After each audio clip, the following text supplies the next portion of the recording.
mean, she, to be honest with you, man, she's a bad things, fine as hell, thick as fuck. Oh my god, that's my baby, Caroline.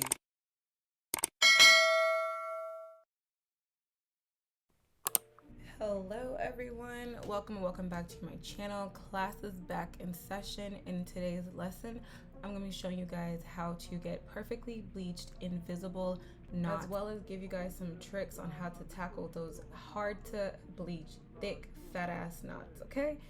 Because if your end goal for your install is to give scalp, then those big fat ass knots definitely gotta go.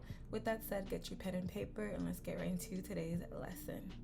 If you're a beginner, you're probably wondering, what exactly are knots and what's the whole purpose of bleaching them? Knots are basically the little black things that you see at the bottom of the lace. These are literal knots that have been tied by the wig maker for tying in each strands of hair. Some are bigger than others, and the bigger they are, the harder they are to bleach. Purpose of bleaching is to turn those black knots at the bottom of your lace to a more blonde brown shade to make it kind of look like it's coming right out of your scalp versus coming out of a gridlock. You get? I hope that makes sense. So that is why we bleach our knots. Make it look more like it's coming out of the scalp. Before I start bleaching the knots on my lace, I like to just kind of do a little physical examination assessment of the knots. So I have noticed sometimes deeper in the back of the wig of the knots, of the lace, the knots are usually double tied, meaning they are bigger, thicker. The thicker the knots are, the more processing time they need and just the more harder they can be to look scalp like, you know. And as you come towards the front of the lace, towards the peak of the hairline, the knots are a lot smaller, and these are single knotted, and these usually, you know, bleach pretty easily. I don't have to apply too much pressure. Like, these are easy. So what I do now is I like to get a marker, preferably something that can be easily seen under the lace, and I just draw like a rough, not perfect outline of where the knots start to be the thickest.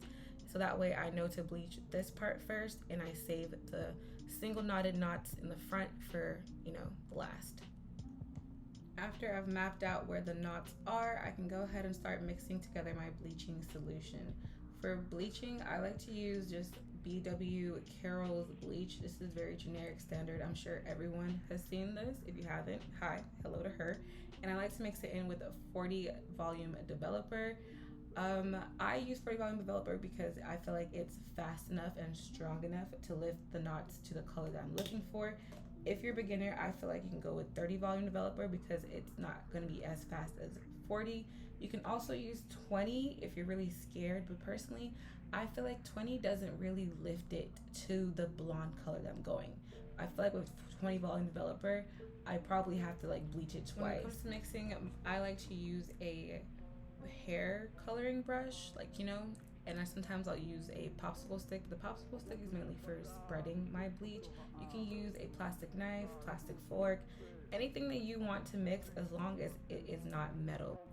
Metal is a catalyst in this reaction for all my science babes out there, but just know metal is going to cause the solution to react, which is going to affect how well your bleach works. So plastic, no metal. Cool. Next tip when it comes to mixing is you want to slowly pour in your developer. It is not a 1-to-1 ratio, so don't just pour it in and mix it. No, I just like to pour a little bit, do a little stirring action, and keep adding till it gets to the consistency that I want it to be. The easiest way to mess up your solution is by having it way too watery, because if it's too runny and watery, it's going to start bleaching the actual hair. You want the solution to be thick enough where it just sits on top of the knots and not the hair, because now you've bleached your hair, and unless you're going for blonde roots, yeah, you're going to be very upset. So I like to make sure that I'm going for a creamy and spreadable consistency that is a little bit thick, right? But at the same time, it's still spreadable. So you should not be able to turn your mixing brush upside down and, you know, your product is dripping. Kind of like frosting. Usually I just flip my little brush over, and if it's dripping off, I know it's too runny. If it's not dripping, then I know it's good to go. Before I start applying the bleach onto the lace, I have to make sure I either spray with water, hairspray, anything, just to help spray the front of the hair and push back all the hairs. That way I don't mistakenly bleach, you know, any of the baby hairs or something like that. Now we can go ahead and apply our bleach. I'm starting from the back of the lace, and that's because the knots in the back are bigger, which is why, you know, I did the whole little knot mapping session earlier. I'm using a wooden popsicle stick to help me spread the bleach on here.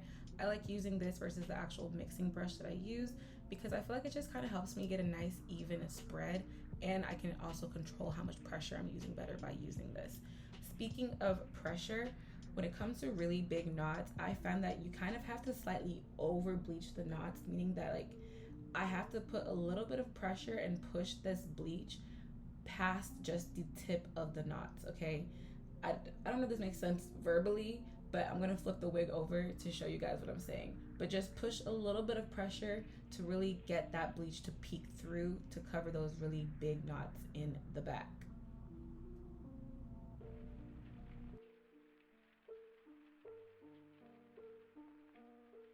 So here I'm just flipping the wig over to make sure I'm applying enough pressure to push that bleach through for it to cover those big knots. It is important to make sure you take little periodic stop and checks to make sure you haven't over bleached the knots in a way where you have bleach on your actual hair. And if that happens, it's okay. All I do is go ahead and spray a little bit of water on the section that I over bleached or got bleach on mistakenly and just wipe that off. Water just helps, you know, stop the reaction and neutralize it.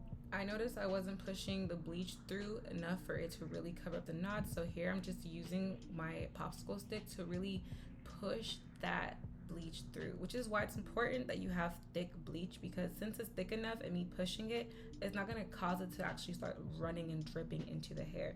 Here you can see the bleach has really seeped through, like it's covering over those knots, which is what we want, because that way it's going to really give it more of a invisible look since they are so big.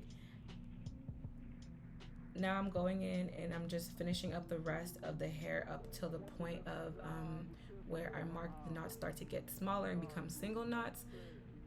Once I have finished covering this part, I'm gonna go ahead and get some foil paper and let the back of the lace just process for about, I let it sit for about, I would say 10-ish minutes, 10 to 15. I feel like when it comes to timing, you can't really put time on these types of things because every wig and every hair kind of bleaches different depending on what it's been through processing wise. So I usually just start to do the next section of the hair once I see it turn like a copper, like a brown color. Once I just see the hair starting to light into from black to brown, that's why I'm like, okay, now I can start doing the front, because the front is not going to take that much time to process. So I would say honestly, give it 10 minutes. If you've seen it lift to a brown color, then you can go ahead and start doing, you know, the front. For this unit, after about 12-ish minutes, I noticed the hair was already starting to lift. So I was like, okay, cool. And I can go ahead and just use a light amount of pressure, much lighter than I did earlier for the back of the knots. On these single knots, I can use just a slightly light pressure to go ahead and finish bleaching the rest of the wig. After finishing off the single knots in the front, I realized that I didn't push enough of the bleach through for the back like I needed to. So I just went ahead with that same little popsicle stick and just, you know, push all that bleach to make sure it was really getting up to the roots of the hair. Like, I'm going to show you guys once I finish this exactly what I'm saying. Hopefully that makes more sense.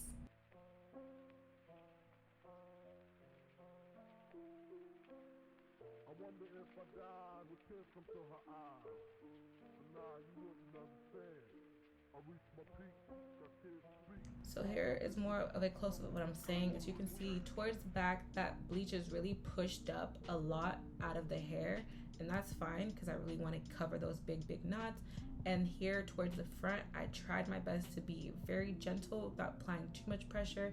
Since these are single knotted, I don't need to push through too much because they will take the bleach very easily. And with that said, I put the foil back on and I'm gonna let the hair fully process all together. And I believed it took about 30-ish minutes finally, like after this step, for it to bleach to the color that I wanted. As far as what color do I stop at, I usually, once I can see a little bit of yellow peeking through in the color, that's when I know when to stop. But I will say anything over an hour, even an hour is a bit risky. I stop the hair at, no matter what color it is, because now I'm gonna risk damaging my hair, which is where you get all the balding and shedding of your frontal closure, whatever it may be. Because bleaching does kind of damage the hair a little bit, just saying. But yeah, once I see a little bit of yellow peek through, it's been about 30-ish minutes, I'm ready to go ahead and wash out the bleach.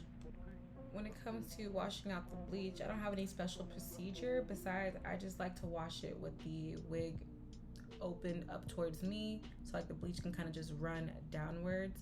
And sometimes if you know you did a really good job bleaching, you can already see the orange yellowish color under the lace. Like I was trying to show you that there. But all I'm doing is making sure I'm really washing off all of that bleach, and I'm using a neutralizing shampoo to help just, you know, stop all the reaction and make sure everything is nice and washed out.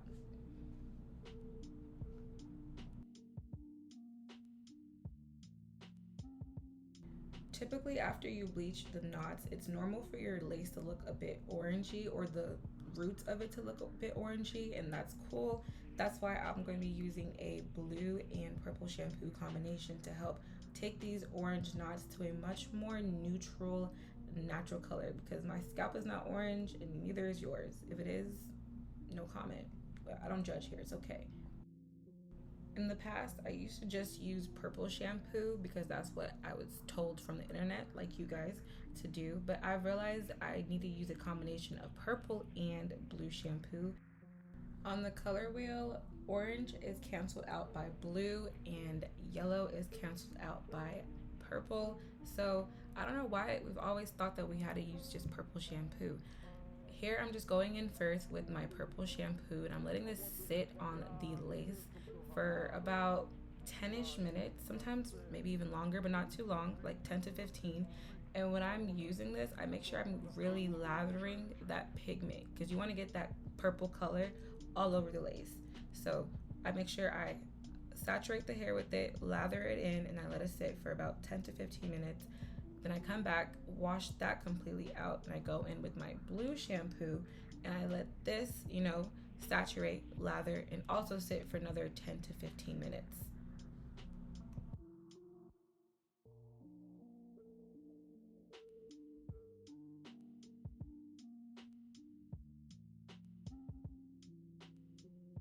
And here we are after I have washed out all the shampoos, and y'all see that scalp, okay? Compared to what the lace was looking like before, these knots, they're giving very much disappearing into your scalp. Just look how good this hairline is looking.